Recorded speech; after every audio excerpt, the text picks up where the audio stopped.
थी अपनी कोई सिस्टर सिस्टर है ऐसे कुछ कह रही थी। सिस्टर नहीं आई थी। अच्छा मामा जी आए। हो गई मैम चाय हो गई। ये फिर खाया हुआ पचा नहीं है अभी तक। दिवाली क्यों ज्यादा करते हैं।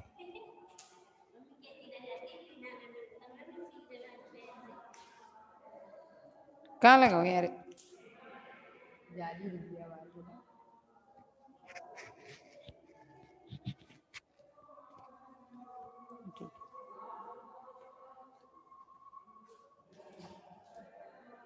टेक्सोनॉमी है ना।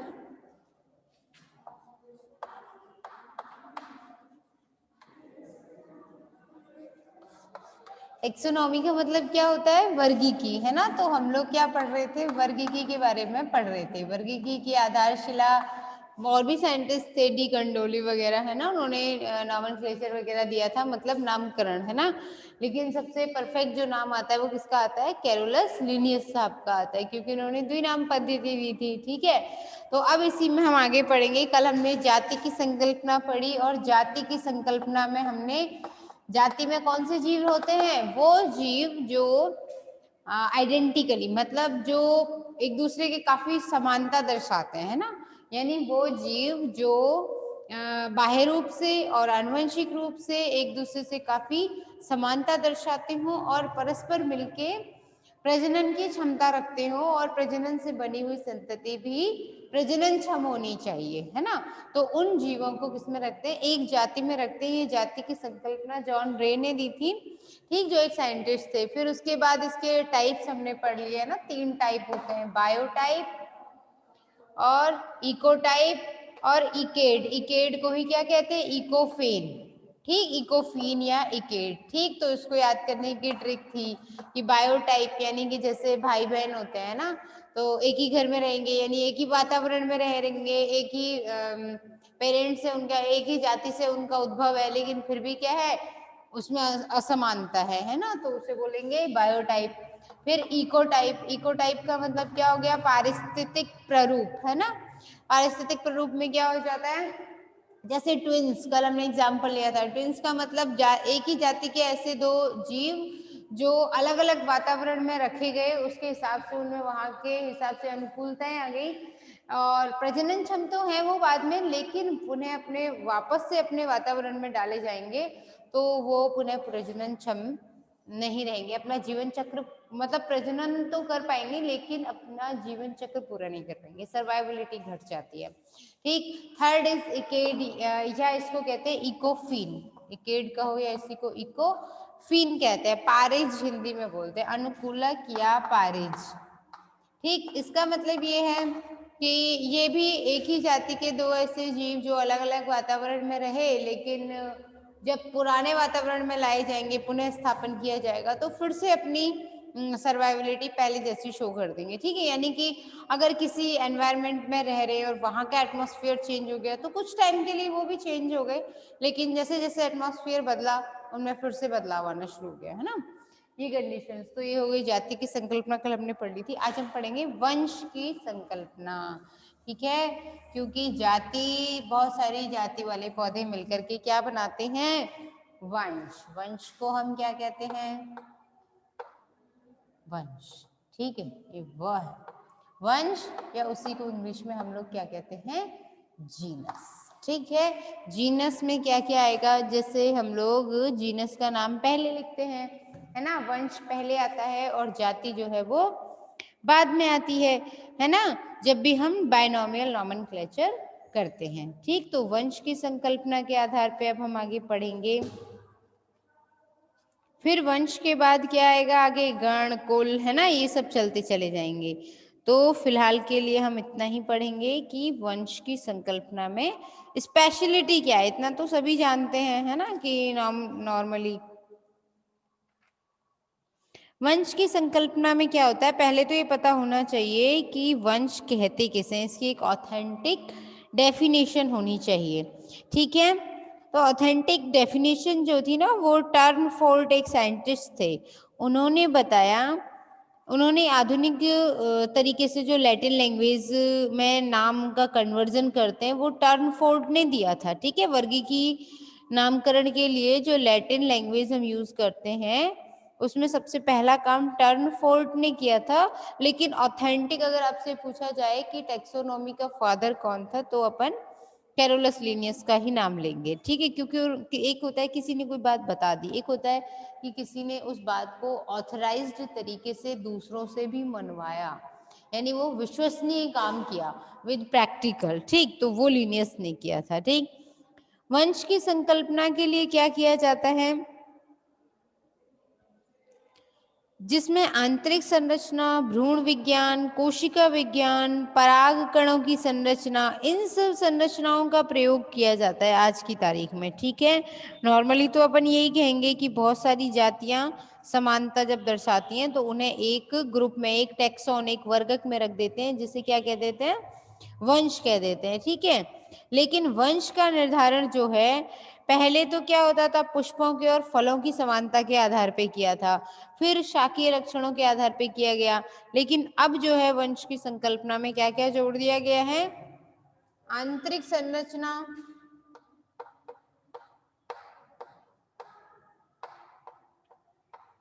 आंतरिक संरचना को क्या कहते हैं, एनाटॉमी,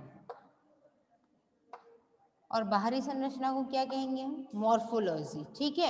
एनाटॉमी में क्या आएगा, आंतरिक, आंतरिक का मतलब उसके जाइलम, फ्लोएम, पित्त, कॉर्टेक्स, ये सब कैसे हैं, ठीक है, आंतरिक संरचना। फिर इसके अलावा भ्रूण विज्ञान, है ना, परागकण संरचना, हम पढ़ चुके हैं पराग कणों के बारे में, है ना। पराग कणों की संरचना मुख्य रूप से भाई एक द्विकोशिकीय है या त्रिकोशिकीय है ना, वो एक अवस्था अलग है। जरूरत ज्यादातर क्या होता है, उस पराग कण के चारों तरफ जो कवच, बाह्य कवर होता है, वो किसका बना हुआ होता है, ये क्वेश्चन मैं आप लोगों से पूछ रही हूँ, ठीक है। आप लोग कमेंट बॉक्स में आंसर लिख के बताइए मुझे, क्योंकि पढ़ा चुकी हूँ, है ना। जो बाहर का जो कवर है ना, ये एक्साइन बोलते हैं जिसे, इस तरीके का बना होता है, वो किसका बना हुआ होता है, ये क्वेश्चन है, ठीक है, आप बताएंगे इसको, ठीक। तो इस केमिकल का नाम बताइए। इस केमिकल के क्या होगा, इस केमिकल की किसी में संरचना ऐसी होती है, किसी में ये ऐसे कवर बना हुआ होगा, ठीक है। अभी तक आंसर नहीं आया, आप लोग प्लीज आंसर कीजिए, ठीक है, कि पराग कण का जो बाह्य चोल है, बाहरी कवर है, वो किसका बना हुआ होता है, कौन सा केमिकल होता है वो, ठीक है। तो उस केमिकल के जमाव की वजह से इसकी संरचना भिन्न भिन्न हो जाती है। तो पराग कण अगर माइक्रोस्कोप के नीचे देखे जाएंगे तो वैसे अलग अलग संरचना वाले दिखाई देते हैं, ठीक है। फिर से मैं अपना क्वेश्चन बोल देती हूँ, पराग कणों में बाह्य चोल किस रसायन का बना हुआ होता है, ये बताना है आप लोगों को, ठीक है। तो उनकी संरचना के आधार पर, परागकणों की संरचना के आधार पर। दूसरा कोशिका विज्ञान, कोशिका विज्ञान के अंतर्गत फिर बहुत, कोशिका विज्ञान साइटोलॉजी इंग्लिश में बोलते हैं, वो कोई नॉर्मल चीज नहीं है, वो बहुत ब्रॉड अपने आप में लिया जाता है, क्योंकि कोशिका विज्ञान के अंतर्गत फिर केंद्रक भी आ गया, केंद्रक के अंदर गुणसूत्र भी आ गए, गुणसूत्रों की संख्या में समानता वो भी देखी जाएगी, और गुणसूत्रों की संख्या में समानता के साथ साथ क्या क्या देखा जाएगा, गुणसूत्रों में अंदर क्या होता है, डीएनए होता है, तो डीएनए में कौन सी जीन क्या कैसे बना रही है, यानी साइटोलॉजी में जेनेटिक्स अपने आप में या बायोकेमिस्ट्री अपने आप में इंक्लूड हो जाती है, ठीक है। तो कोशिका विज्ञान, ठीक है, इन सब के आधार पर वंश की संकल्पना दी जाती है, ठीक है। आप लोग आंसर क्यों नहीं कर रहे भाई, क्वेश्चन सुनाई नहीं दे रहा या समझ नहीं आ रहा, या पढ़ा दिया वो याद नहीं आ रहा, आंसर तो चाहिए इस बात का, ठीक है, जिसे पता तो चले, जो पढ़ा रही वो समझ में आ भी रहा है या नहीं आ रहा है, ठीक है। तो आगे पढ़ेंगे हम लोग वर्गीकी का उद्देश्य, ठीक है, वर्गीकरण की जरूरत हम लोगों को क्यों पड़ी, ठीक है। तो वर्गीकरण की जरूरत हमें क्यों पड़ी भाई, क्योंकि डेटाबेस के रूप में सभी पादपों से संबंधित हमें ज्ञान चाहिए, है ना। जितने भी पौधे हैं उन सब का अन्वेषण करना है, जानकारी करनी है, और जानकारी करने के बाद क्या होगा, जब हम ज्यादा जानकारी कर लेंगे तभी हम उसमें अनुसंधान कर पाएंगे, मतलब रिसर्च कर पाएंगे, तभी तो पता लगेगा कौन से पौधों का कहाँ से कैसे उद्भव हुआ है, कौन सी केमिकल्स उसमें मिल सकते हैं, कौन सी प्रोटीन उसमें मिल सकती है, जैसे बकाका टेक्सस, नाम से एक पौधा होता है, उसको आज कैंसर के उपचार के लिए प्रयोग किया जाता है। इसके अलावा सदाबहार का जो फूल होता है, सदाबहार पता होगा आप लोगों को, है ना, फूल होता है उसका छोटा सा व्हाइट पिंक कलर का या रेड कलर में भी मिलता है, ठीक है ना।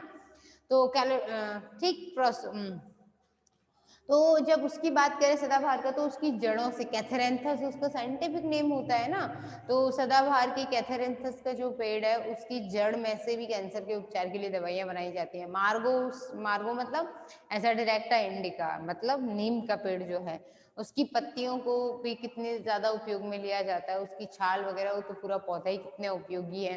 तो वो सब कुछ हमें टैक्सोनॉमी से ही पता चलेगा, है कि नहीं। फिर उन सब के अध्ययन के लिए हमें वर्गीकी पढ़नी चाहिए, ठीक है। अब बात करते हैं वर्गीकी की हम पढ़ाई करेंगे कहाँ से। भाई कहाँ से पढ़ाई करते हैं अपन, बताओ। बुक्स से, सीधी बात है ना, किताबें होती है तभी तो पढ़ते हैं, उसी से तो पढ़ाते हैं। तो बात करें अब उसको हम क्या कहेंगे, वर्गीकी साहित्य। ये कुछ छोटी छोटी टर्म्स आएंगी जिनकी डेफिनेशंस आपको पता होनी चाहिए, जैसे मोनोग्राफ, मोनोग्राम, की, है ना, और इंडेक्स, रिव्यूज, ये कुछ टर्म्स हैं जो इसमें मैगजीन्स, मैनुअल्स, ठीक है, इस तरीके के वर्ड्स आएंगे, वो सब अपन पढ़ेंगे। ये सब क्या बोला जाता है, वर्गीकी साहित्य। यानी कि थोड़ी अपनी जो किताबें हैं इसकी वो थोड़ा अलग होती है, ठीक है। कुछ पत्रिकाएं होंगी, कुछ किताबें होंगी, है ना, उन किताबों के नाम प्रियंका, सविता, यशोरा खान, ठीक है। भाई कोई तो जवाब दो कि पराग कण का बाह्यचोल किस केमिकल का बना हुआ होता है, ठीक है, आई एम वेटिंग। तो अब सुनो, वर्गीकी साहित्य जो होता है ना, नहीं आ रहा है याद तो वो लिख दो कि नहीं आ रहा है याद, कोई बात नहीं, ठीक है, पर एक रिस्पांस तो मिलना चाहिए, ठीक है। तो अब बात करते हैं हम आगे कि वर्गीकी साहित्य के बारे में, ठीक है, कौन कौन सा होता है। देखो सबसे पहले तो आ जाता है हर्बेरियम, ठीक, फिर उसके बाद दूसरा कंप्यूटर का डेटा, देन आफ्टर मोनोग्राफ, ठीक, और इसके अलावा रेफरेंस, ये सब चीजें जो होती हैं वो साहित्य बोली जाती है, ठीक है। दूसरी चीज, साहित्य की जानकारी कैसे साहित्य बनाया जाता है, किसी न किसी इंसान ने ही बनाया, तो बनाने के लिए क्या क्या जरूरी है। सबसे पहले तो उसमें रिव्यू, कोई भी पौधा है तो वो कहाँ पर उगा है उसके बारे में जानकारी पता होनी चाहिए उसका। वेरी गुड सविता, स्पोरोलिन, स्पोरोलिन नहीं है वो एक्चुअली, चलो एक मौका और देती हूँ, ठीक है, आप लोग जवाब दीजिए उसका कि पॉलन ग्रेन जो है, पर अच्छा लगा जवाब तो दिया आपने, शायद टाइपिंग में गलती कर दी, अगर आप बोलती तो ज्यादा समझ सही। हाँ स्पोरोलिन नहीं, वो एक्चुअली थोड़ा सा कमी रहेगी इसमें, ठीक है। तो ढूंढो ढूंढो जवाब ढूंढो, चलो रेस्पॉन्स तो आया, वेरी गुड,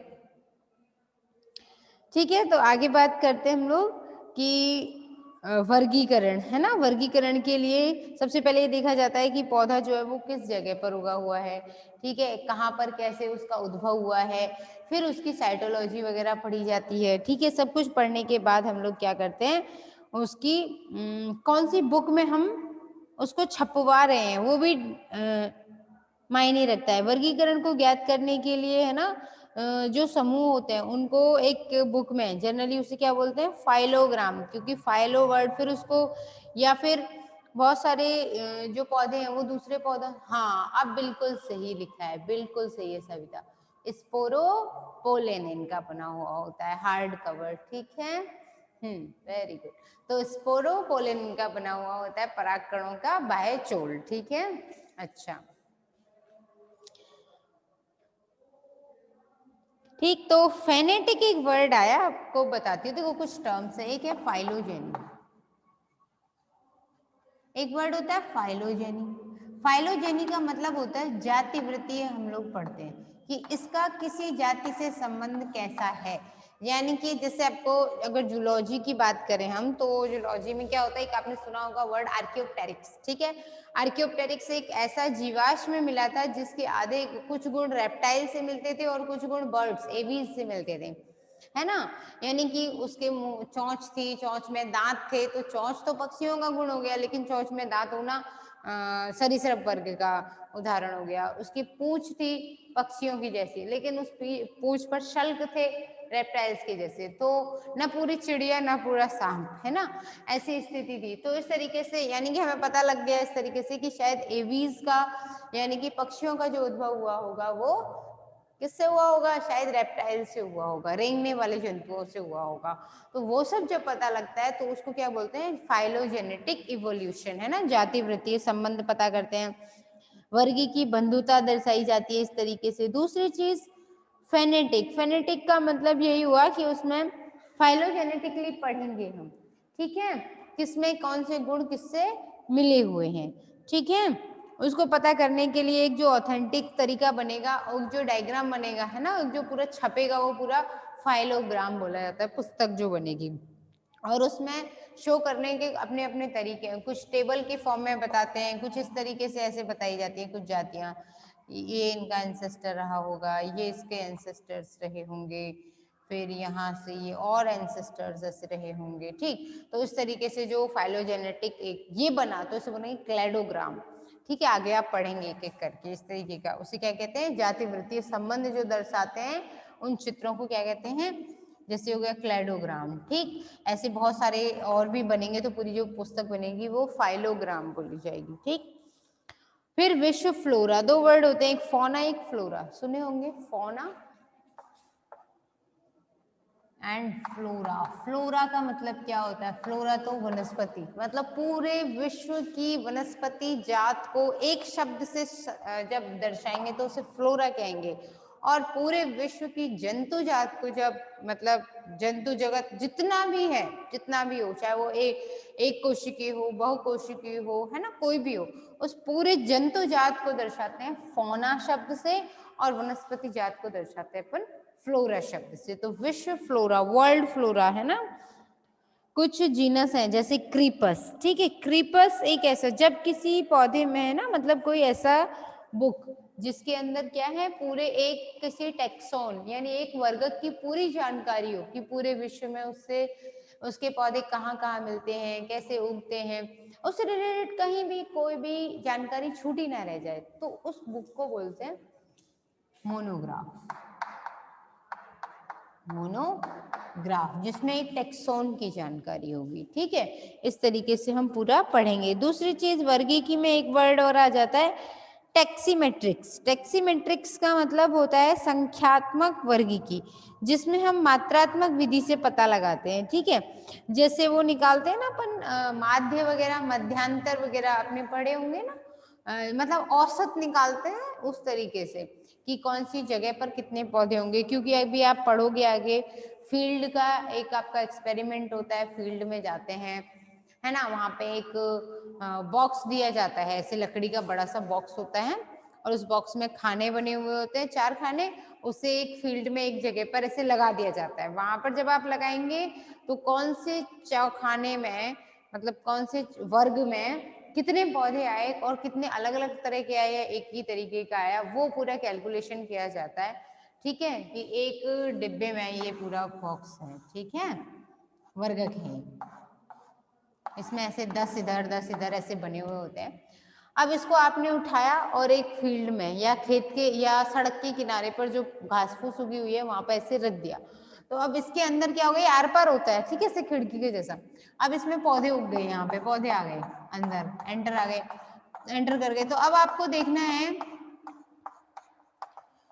यहाँ भी पौधे आए, यहाँ भी पौधे, है ना। अब आपको ये देखना है कि इस पहले वाले में 1 बाय 1 का फर्स्ट नंबर का था, तो इसमें कितने पौधे आए, जो आए वो एक ही जाति के हैं या अलग अलग जातियों के हैं, है ना। फिर दूसरे में कितने आए, तीसरे में कितने, प्रैक्टिकल होता है, ठीक।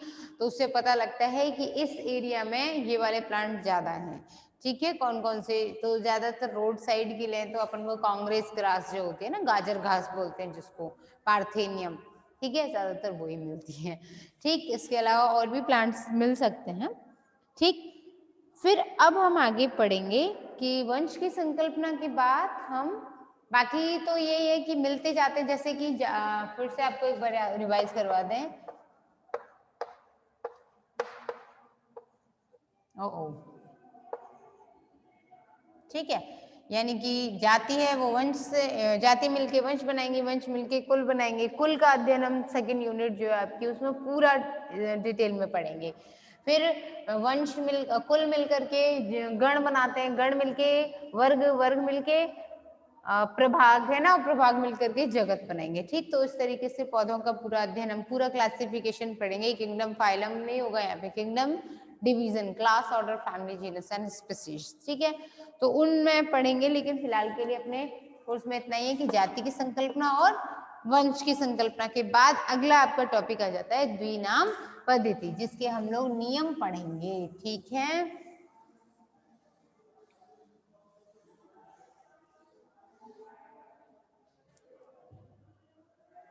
द्विनाम पद्धति के लिए क्या होता है, पादप नामकरण के लिए वैसे तो कैरोलस लिनियस साहब ने बताई थी, लेकिन अब हम क्या करते हैं उसको, अब हम उसे एक अंतरराष्ट्रीय संहिता के आधार पर नामकरण किया जाता है। ठीक है, आपको पता होगा कि कौन कौन से, IUCN, क्या है IUCN? International union for conservation of nature and natural resources, यानी अंतरराष्ट्रीय स्तर पर ऐसी संस्था जो प्रकृति और प्रकृति के जो संसाधन है उनके संरक्षण का काम करती है ना। एक और सुनी होगी आपने, ICZN और ICBN, है ना। यानी कि ये क्या है, international council of zoological nomenclature, और ये होती है बॉटनिकल नॉमेनक्लेचर के लिए, है ना। यूनियंस है, ये ऑर्गेनाइजेशंस हैं। ठीक, तो ये संस्थाएं क्या करती हैं, नामकरण करती हैं। ठीक है, अब नामकरण के लिए जैसे बहुत सारे पौधे हैं, उनके नाम अलग अलग हैं, है ना। अशोक का साइंटिफिक नेम क्या होता है, सराका इंडिका। ठीक, इस तरीके के नाम चलते हैं। तो नाम रखने के लिए सबसे पहले क्या होना चाहिए, नियम होने चाहिए। तो नियम कौन कौन से हैं, पहला नियम क्या है कि पहला नियम ये है, लैटिन भाषा में ही होने चाहिए। एक नाम एक ही जाति के पौधों के लिए होगा, एक से अधिक के लिए नहीं होगा, और नामकरण द्विनाम पद्धति के आधार पर ही होगा, और नाम के अंत में वैज्ञानिक का नाम भी संक्षिप्त रूप से लिखा होना चाहिए जिसने वो ढूंढा था। लेकिन अब हम लोग जब रिटर्न करते हैं ना, ज्यादातर राइटिंग में नाम नहीं लिखते हैं साइंटिस्ट का नाम, क्योंकि फिर नाम बहुत लंबे हो जाते हैं और याद करने में दिक्कत आती है, इसलिए कुछ चेंजेस किए गए थे। तो फर्स्ट ऑफ ऑल हम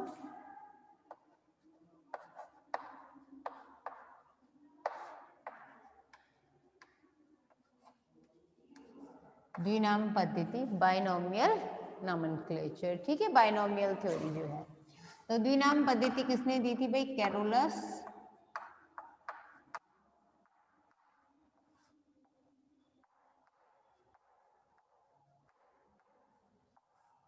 लिनियस। ठीक है, अब कैरोलस लिनियस साहब ने तो दे दी, अब उसके बाद इसमें आगे क्या आएगा कि इसके सबसे पहले हम लोग नियम, ठीक है, इसके 3-4 नियम हैं कुछ। ठीक, उनको एक एक करके मैं आपके लिए लिख देती हूँ। ठीक,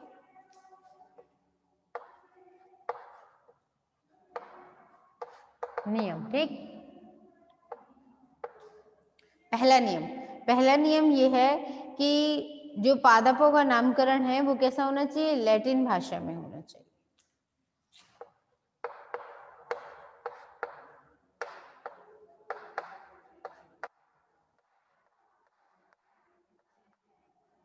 पहली बात लैटिन भाषा में होना चाहिए। दूसरी चीज,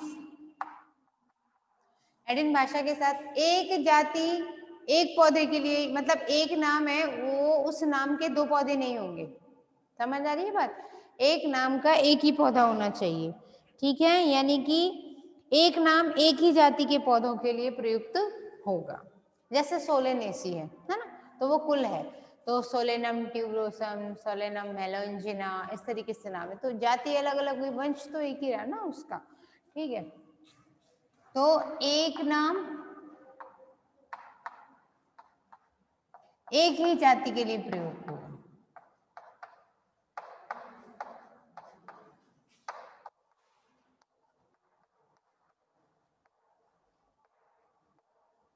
एक ही जाति के लिए प्रयुक्त होगा। ठीक, दूसरी चीज क्या होनी चाहिए कि नाम जो है वो लैटिन भाषा में तो होंगे ही होंगे। ठीक है, नाम के अंत में वैज्ञानिक का नाम भी होना चाहिए, संक्षिप्त रूप से। नाम के अंत में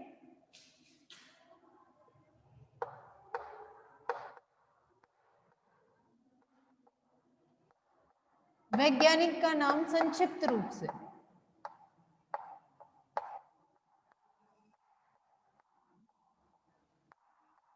लेकिन अब ऐसा नहीं करते जनरली हम लोग, क्योंकि इतने सारे साइंटिस्ट का नाम कहाँ से लिखेंगे। ठीक है, मान लो प्रियंका ने कोई ढूंढ लिया है ना, तो उसके पीछे प्रियंका प्रियंका लिखते चलो तो फिर बहुत बड़े बड़े नाम हो जाएंगे, है कि नहीं है।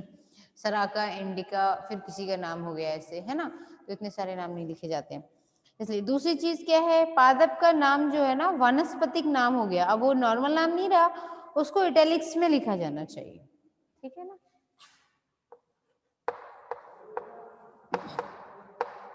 वैज्ञानिक नाम इटैलिक्स में होने चाहिए।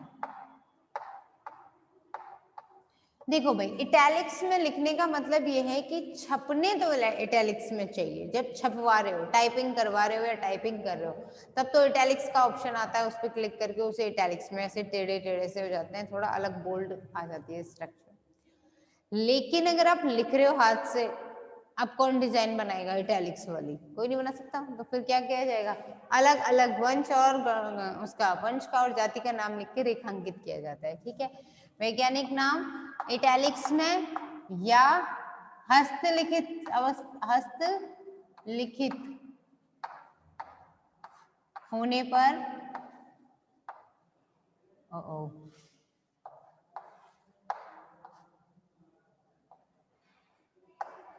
हस्तलिखित होने पर रेखांकित किया जाना चाहिए।